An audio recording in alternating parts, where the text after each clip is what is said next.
Comrades, with summer around the corner, I'm looking forward to hitting the road, taking a short left for a well-deserved break.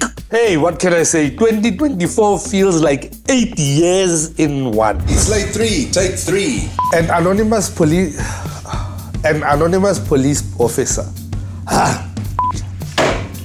Sorry guys, you didn't hold it up long enough for us to see the evidence. Let's get away. Sorry, get you one more. See what I mean? So anyway, I thought it would be the perfect time to share an episode of my favorite TV show about South Africa's small towns to visit this holiday. If you're a fan of Basela and top billing, you're in for a treat. Let's get away.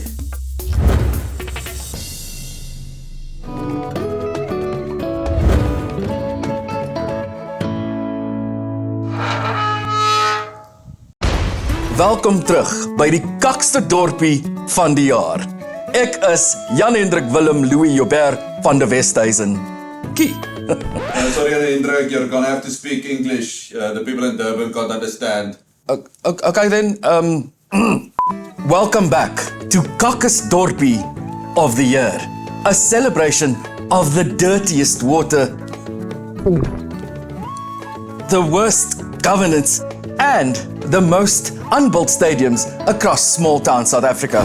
On tonight's show, we travel far and wide across the country to bring you only the best of South Africa's worst small towns. After months of searching, we can finally reveal the finalists and the ultimate winner of Kakkest Dorpie of the Year. Coming in at third place, drumroll please, it's Makhanda! This historic university dorpie, formerly known as Grahamstown and famous for its arts festival and insane drinking culture, now has a f***all water to drink culture. Rhodes University in Makhanda in the Eastern Cape has suspended its academic programs due to severe water supply issues in the town. It's been a really long week for some of the students. They seem that not getting any answers from the municipality. It's been really stressful. It is truly a disgrace, and it is truly extremely disappointing that the municipality continues not to take us seriously. It also has an impressive track record of imaginative, shall we say, abstract service delivery. It seems as though even collecting the buckets from the various households that still use the bucket system does not happen. And you can imagine the stench that comes with the sewage that's running through the streets. Now that's some quality cuck right there.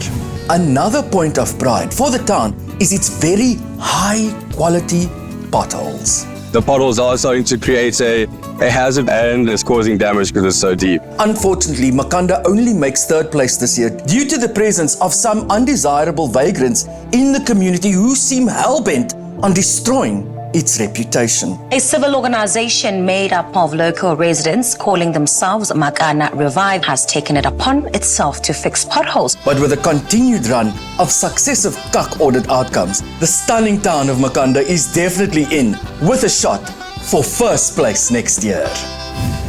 It's time to reveal this year's runner-up. And in second place, it's the small town of Kraipan. Nestled in the exquisite bushveld of the Northwest Province, this town is named after the emotional reaction residents in the Ratlu municipality have on a daily basis. Kraipan. They will come and say there's service delivered, there is absolutely nothing. Now that's what I call an inspiring testimony. I'm getting a little emotional myself. According to the town's mayor, Solly Skelmkamp, the town has a number of achievements under its belt. We are very proud of our track record. A quarter of our residents have no access to piped water. 85% rely on pit toilets and 92% of residents have to sort out their own trash disposal. But that's not all. Ratlo Municipality is investing heavily to stay ahead. We've been working very hard and invested 2 million rand in incomplete boreholes, 4 million rand for non-existent roads, and 3 million rand for a missing stadium. To do all this hard work, we bought ourselves 22 laptops, costing us nearly R1 million. Let me confirm that there's nothing wrong about that. These achievements wouldn't have been possible without the visionary leadership of people like Municipal Manager Lloyd Leoko, who got 4 Fs in Matric, as well as the 34 ghost workers on the town payroll. Because who better to oversee the construction of imaginary infrastructure than imaginary people?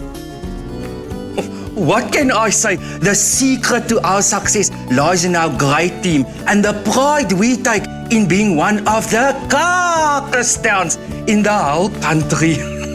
Thank you. Now, to the moment you've been waiting for.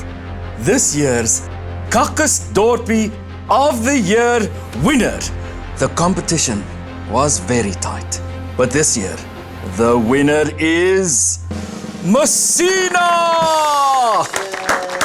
Nestled in the far north of South Africa, this town scored high marks with the judges thanks to its water supply issues and the fact that it is literally a dump. Messina is also... No. This can't be. Yes, it's kak there, but it's because of the foreigners. This is not real, local South African kak. Is that Minister Gayton McKenzie? Have you been to Messina recently?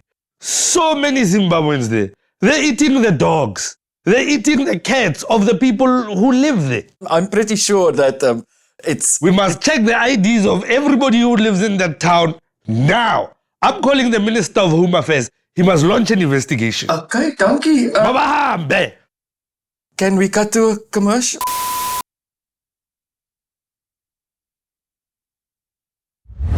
Now, comrades, you might have noticed that local is not always so lekker. Only 34 out of the country's 257 municipalities had clean audits. And that's a decline from 38 in the previous year. Many are almost bankrupt, and you don't need an accountant to tell you this. You either live in a town with terrible service delivery or you live in Cape Town, in the suburbs, and you don't mind a little racism.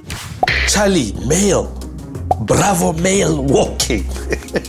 Now, corruption isn't the only reason for bad service delivery at local government level, but they kind of go together, like Makanda and potholes. And the problem is there are just so many corrupt municipalities in South Africa. According to the former chair of Parliament's Standing Committee on Public Accounts, or SCOPA, the true picture is like a horror movie.